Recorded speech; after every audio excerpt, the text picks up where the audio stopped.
C'est l'histoire d'un médicament destiné aux diabétiques et largement détourné pour ses propriétés coupe-faim. Un traitement dont la dangerosité avait fait l'objet de plusieurs alertes, mais qui a continué à être vendu, à être remboursé, faisant des centaines de victimes. Cette histoire, c'est celle du Mediator dont doivent répondre les laboratoires Servier, mais aussi l'Agence du médicament.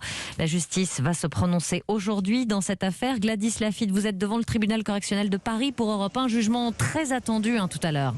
Oui, un jugement qui sera rendu dans 1h30 maintenant, ici où le procès s'est tenu durant 6 mois, plus de 500 heures d'audience.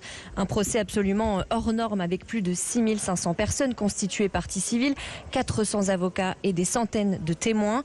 Le parquet a réclamé plus de 10 millions d'euros d'amende contre les laboratoires Servier et même de la prison contre son ex numéro 2, 5 ans dont 3 fermes.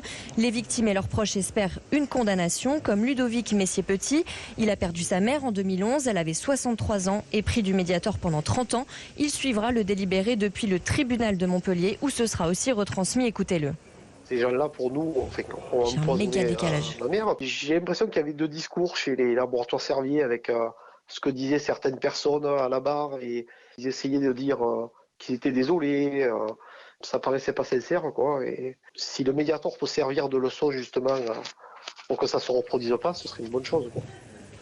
Pour le ministère public, cela ne fait aucun doute. Les laboratoires Servier ont fait le choix cynique, je cite, de privilégier leurs intérêts financiers à la santé des consommateurs du Mediator. Ils connaissaient le danger de ce médicament, même s'ils s'en sont toujours défendus à la barre. L'agence du médicament a, elle, reconnu une part de responsabilité lors des débats. Là aussi, une amende a été requise, 200 000 euros. On attend maintenant le jugement du tribunal. Gladys Lafitte au tribunal correctionnel de Paris pour Europe 1.